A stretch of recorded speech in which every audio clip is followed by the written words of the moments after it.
Hi, and welcome to the show. Subscribe at kevinmd.com/podcast. Today, we welcome Charles Dinerstein. He's a surgeon. Today's Kevin MD article is Medicine's Struggle with Genetic and Social Realities. Charles, welcome to the show. Welcome. Thank you very much for having me. So, thank you so much for writing. You are a surgeon. Tell us a little about your story and journey briefly. Very briefly, I grew up in Los Angeles, came to the East Coast for my medical training, which was in New Jersey and New York, wound up practicing for 25 plus years in New Jersey and have at this point gone into at least clinical retirement. I spend most of my time working for a nonprofit writing on science and health. And I find that that's one of my ways to be able to give back for a great career in medicine. All right. So your Kevin MD article is Medicine's Struggle with Genetic and Social Realities. Tell us what led you to write this article, and then talk about the article itself for those who didn't get a chance to read it. Okay. Well, there seems to be an ongoing drumbeat over the last several years to self-flagellate ourselves for what is described as racism in medicine. And in a lot of cases, we're looking at historical figures and we're positing intent where there may or may not be the case. But in some other cases, there is some real concern. And the concern of late has been over the race-based clinical algorithms. There's a whole series now going on in STAT talking about it. But this particular drum has been beating for the last 5 or 6 years. And it began with a concern over creatinine clearance as a measure.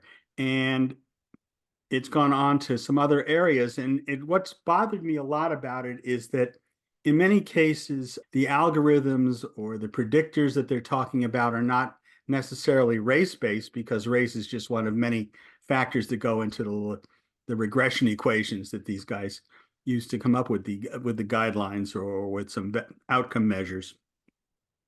So that was a little bit bothersome to me to begin with. So that's why I've been following it for a long time and writing about it. And what I tried to say, I think, in the article is that race is, as I said, is something that's easily measured, but is poorly defined. Mm-hmm. And we've asked race to do an awful lot of things over the last several years.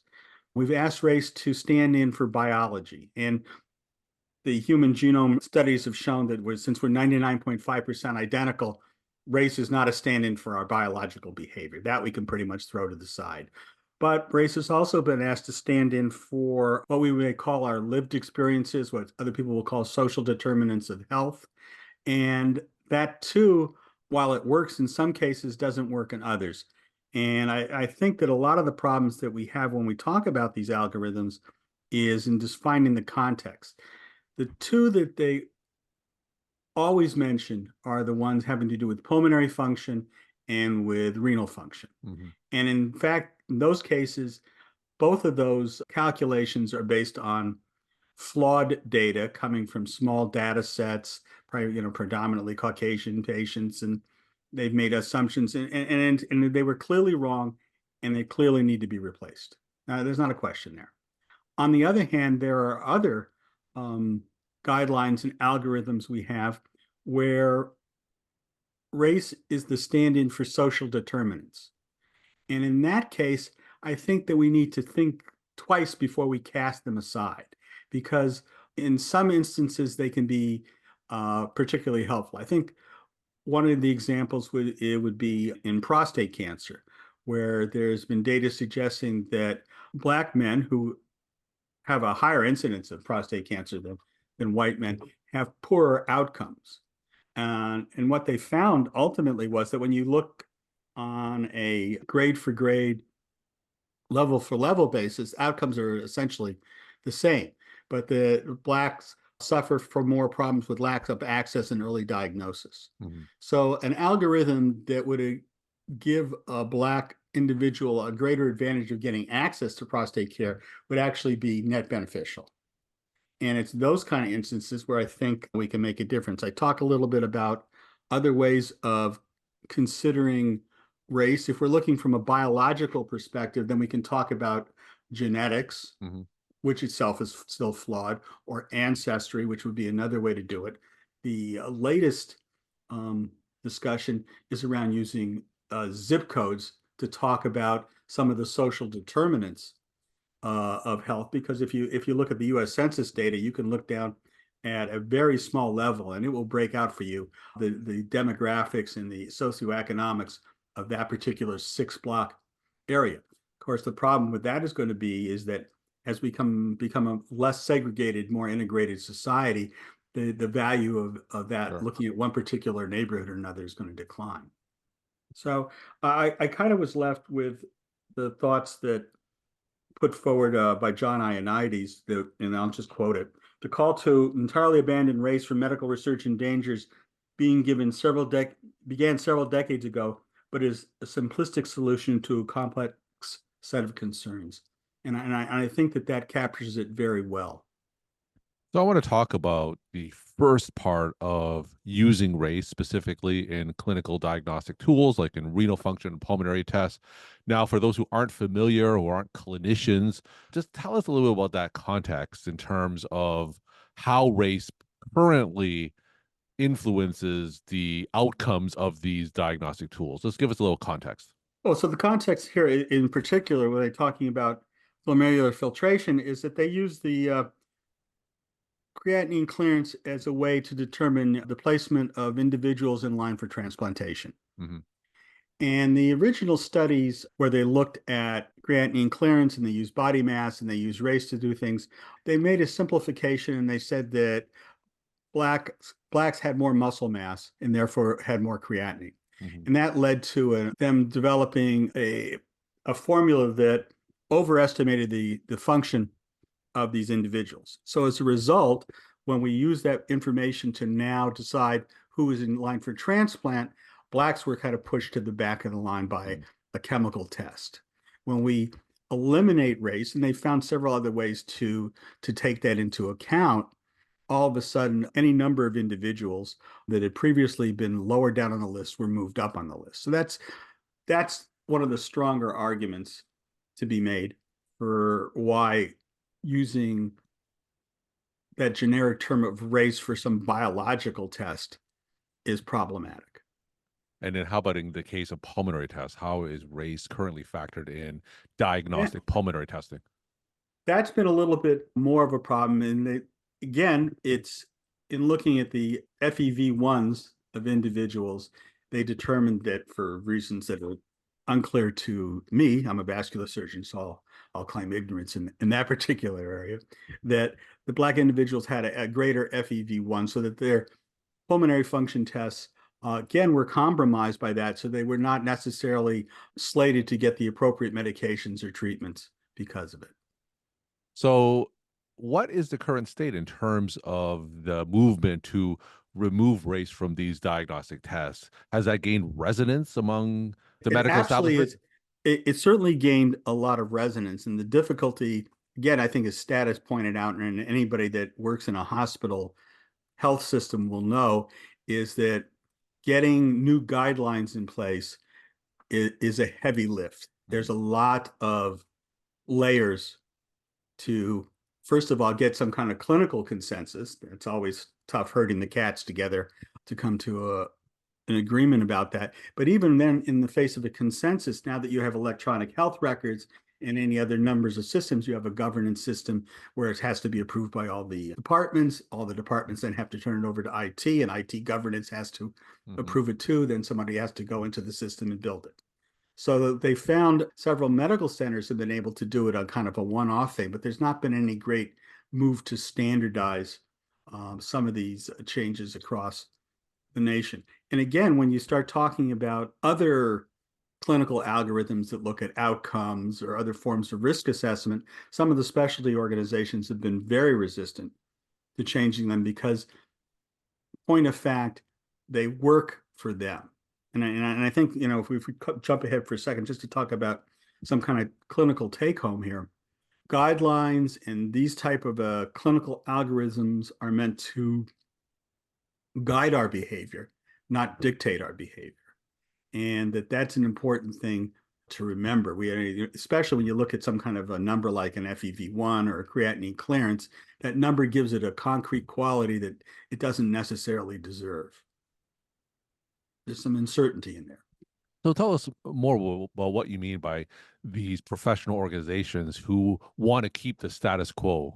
I think that in those cases, race is serving as that social determinant. Hmm. It's not the best social determinant. I would never argue that that's the case, but it's built into their equation, looking at questions of access, if nothing else, or insurance, or any of those other things that would go along, that we might say along stereotypical or true racial lines: compliance with care, coming in to see the doctor, having insurance, having well-established family to provide backup for clinical care. So I think that there's been resistance there because it represents more of those social determinants than any kind of a biological basis. On the other hand, there are cases where there is a true racial biologic basis for some of these things. For instance, Ashkenazi Jews, which is not a race, it's more of an ethnicity. But again, that fits into that great concept of some kind of a genetic biological basis, have a higher incidence of breast cancer, have a higher incidence of BRCA mutations. So taking that into account continues to be a clinical good rather than not. So I think that that's kind of places you see this resistance to changing things that seem to be beneficial for patients. And that's why I say at the point at which you're the doctor talking to the patient, that's when you bring back that understanding that the guidelines and the numbers are all come with a certain measure of uncertainty, and they all come with a certain context, so you can guide the care for your patient. Earlier on, you talk about a more nuanced approach where we have to question some of the biological implications of using race in these diagnostic tests. But when it comes to social determinants of health, race still has a useful influence. Is that essentially what you're saying in terms of having a more nuanced approach when we look at the complexities of race in practice? I think that it speaks more directly to social determinants than certainly to biological. There are other measures of socioeconomic determinants that are even better than race, and we should really start to talk about applying them. But has to be some kind of new regressions, new testing to prove that the altered algorithms are changed. And here's something that you would consider: even if you were to say, does the patient have insurance, which is another common question that we're starting to see more often in terms of the data that's being collected that will form the basis for the algorithms. Any clinician will tell you that simply having insurance does not guarantee access. Mm-hmm. Anytime that we have to deal with getting pre-approvals, or the drug is not on the formulary, or that the care that's required is not within network, any of those things are not assured by having access. So that even something as definitive as do you have insurance or not doesn't really get to the heart of what we're trying to achieve clinically.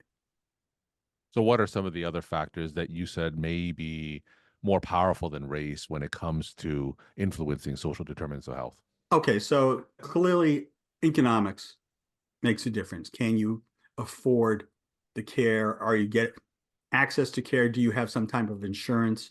Your educational level, to the degree that you understand what's being offered. And then, of course, having a family structure that you can rely on to help out. I mean, I was a vascular surgeon, and so as a result of my basic age group started at 65 and went up from there.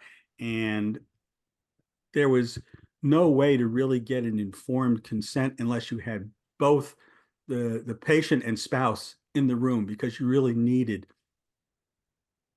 four ears listening to the conversation to make sure that everybody got that. So family structure is very important in terms of doing that. I've switched to the other side, unfortunately, of the desk, and I'm now spending more time as a patient. than as a physician. And I can certainly attest to the fact that having a family member that comes by in the hospital and can speak on your behalf, those kind of things make a difference. And I think that those are the kind of determinants that we need to get a little better handle on to use in looking at outcomes. And do you see a day in the future where we can use some of the socioeconomic traits of patients and potentially extrapolate those as potential risk factors for disease sometime in the future? Certainly for risk factors for outcomes, I don't know that how well it plays back to our underlying biology. Though if you look at any of the diseases that we associate with environmental risks, Mhm.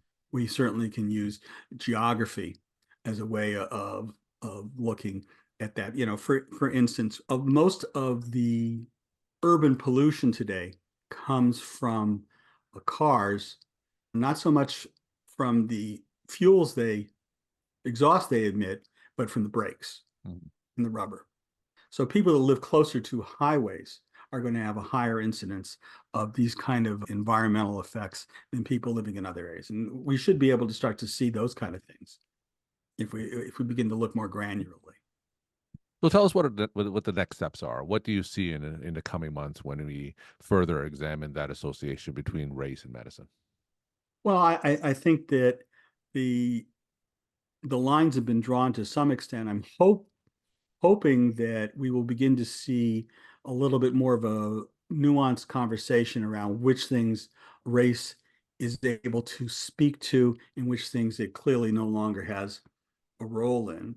I think that still spending the time to go back over our history and wring our hands over what was done in the past, other than serving as a way to make us humble before our current knowledge, serves no additional purpose.